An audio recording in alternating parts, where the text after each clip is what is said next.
more can I say? Top Billin. All right, Hawk fans, a little something to think about and ponder for the game tonight. So I just want to get a couple of aspects out there in preparation for the game against the New England Patriots, obviously because it's going to be a much different game. I just want to focus defensively because it's a stark contrast to what Atlanta does to what I believe New England can do. So Atlanta's one of the best passing outfits in all of football, bar none. The personnel, the scheme, quarterback, everything fits a really, really good passing outfit. New England does not have that type of luxury. However, New England does have the luxury of having perhaps a top 5 run game. So this is going to be one of those buckle your chin strap games where you can get them snot bubblers and get your spine tingled a little bit. So obviously your man Cam Newton in New England brings a way different element here. So we can see this on this particular power read concept. So they're going to be working here. Some of the things you have to notice, right, where the back is positioned, right? If he's over here, you're going to be working, of course, to the opposite side there on your read. You can also motion him over here, put him over there. They're going to have a jet action guy here bluffing that, right? So they want to spread you out. You have plus splits here. So they're putting you in a lot of space, trying to lessen the box because they have a quarterback who can act as his own run guy. So he has extra blocking. You gain an advantage with a quarterback running like that. As a matter of fact, go ahead and run this right here. You see here? Got your motion guy. Boom. Read back. Nice read on the inside, right? Power. They're running power with this. Go ahead and run it one more time. You can see the blocking scheme here. This is a power read concept here. This is some real smash mouth. Matter of fact, let's go here to the high end zone. All right, so a couple of things to remember here as far as the Seahawks go. When you're working with schemes like this, I try to tell people all the time, defense is about technique and effort. You can trick your way or scheme your way on the offensive side of the ball, but the majority of the time on defense is going to be about technique and hustle, right? Your effort has to be up to snuff, but your technique has to be up to snuff. So the guys on the inside, right? Imagine this being Poona Ford, right? Christian Wilkins is Poona Ford. Him working at a shade here with the guys pressed up, right? You're going to want to have your guys pressed up on Cam Newton's receivers, force him to hold the ball, and force him to be accurate. All this deep third bell shit against Cam Newton, I don't think you want to do it too much because, man, he'll just throw the ball out there. You'll make it a little bit easier on him, make it a lot harder on yourself. But you can see here, the 3 technique kind of gets washed away here. I'm sorry, the shade gets washed away here.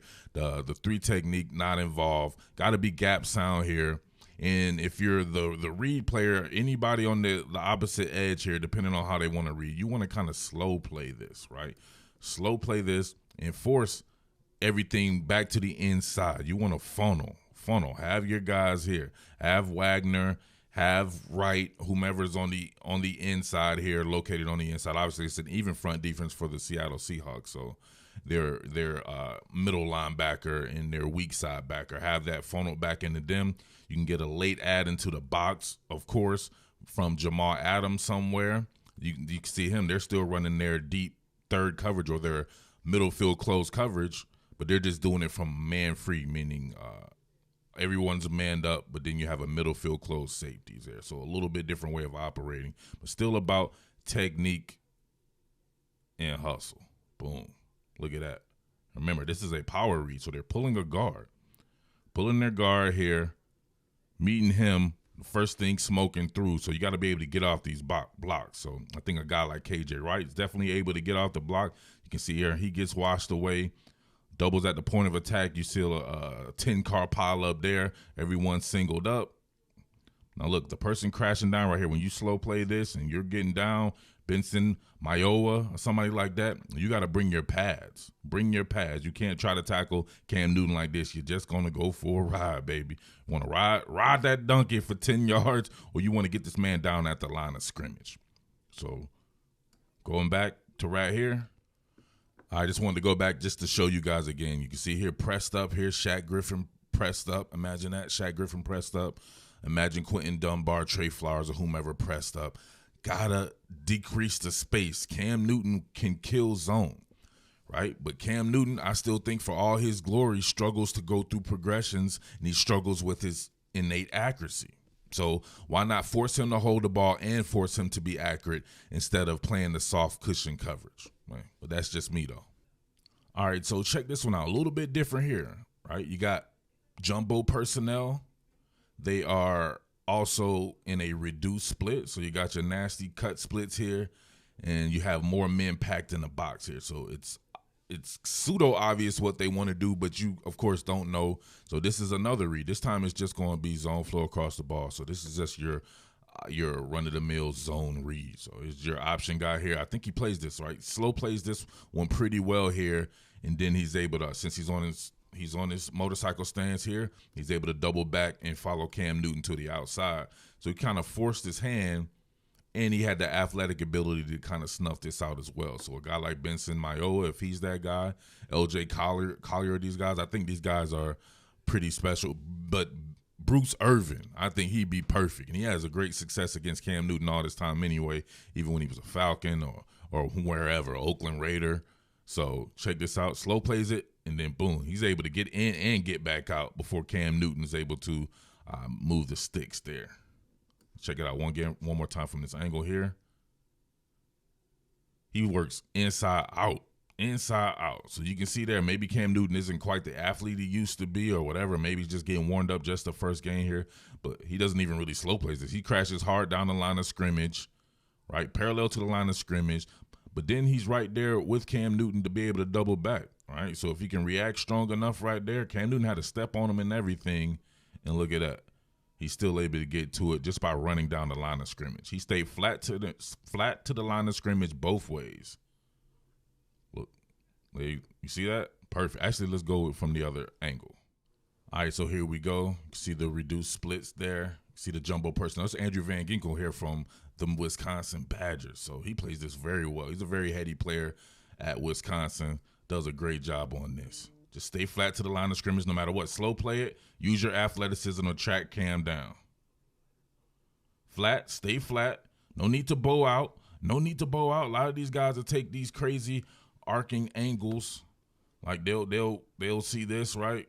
They'll go under this or something like that. He does a great job. He works flat parallel to the line of scrimmage and then works back flat to the line of scrimmage. Angles are always your best friend. Angles can erase a speed deficit if necessary. Does it both ways. Now, here we go, right here. So, obviously, let's check this out here. Guys working. They have a straight-up nose tackle this time. Working off the nose. He's two-gapping. He's waiting there. People are filling, so you have all gaps covered for the most part. All gaps covered here. So, Cam has to go this, right? So everybody fill, right? It's called fill and spill. They filled. Now you spill it to the outside there. Your guy has to be an athlete. I think Benson Mayowa is definitely a good athlete. He is as good an athlete as Andrew Van Ginkel, I would have to think, if they're working him. Or a guy like LJ Collier. They have a host of players, but Bruce Irvin, I think, is athletic, even more athletic than Andrew Van Ginkel. I think the Seahawks are set up to be able to defend this just as well. I just got to know how they're going to play it on the outside. That determines a lot of things as well. All right, when you see the Patriots jump in their under center packages, I think it should be an immediate run blitz call. Right? That should be an alert run blitz call. Press up on the receivers, force Cam Newton to hold the ball. That's what I would like to see. Right? I think the Dolphins did a good job with this. Look at this late add to the box. Imagine Jamal Adams being added late, or Jamal Adams being out on the edge. Like, check this out right here. Like, they have this strong safety right there. That's all gaps covered. All gaps covered. You got your backside. You got your guys right here, right? Everyone's enclosed here in case this was something that could go out the edge. But just send more than they can block. Just send more than they can block. That's all you got to do. Send more than they can block on stuff like this. Boom. Get them on the ground. So think about this. He's adjusting to a new scheme, first and foremost. Got to account for that. And adjusting to new personnel as well. So you end up sending on a run blitz there. This was going to be obviously play action. But even if they hadn't gotten there, you should trust that your receivers can guard these. Your cornerbacks can guard these particular receivers. There's really nothing special about these guys right here. Maybe N'Keal Harry can eventually be special, but not at this particular point in time. So it was a great work there by the Dolphins. All right. Like I said before, man coverage. Man coverage, force him to make a quick decision. He's going to stare down his receiver still at this ripe old age of 31 or 32 or whatever he is now. You see right here, he doesn't even think about going backside on this. Nobody open right away. Look at him trying to get out the pocket. Look at it from this side here. You can see a little bit of a pocket collapse.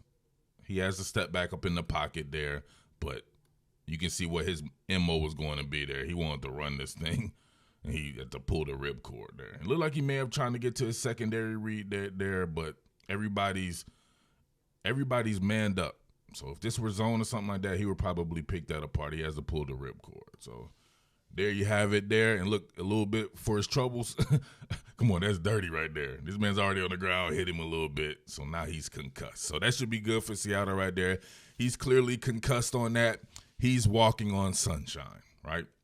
Yes, he's driving the car technically, but technically the car is also driving itself now because he's concussed and he's an autonomous driver. So, but realistically here, I think the New England Patriots defense as well is going to be much better than what the Seahawks saw against the Falcons. So that could be the juxtaposition there.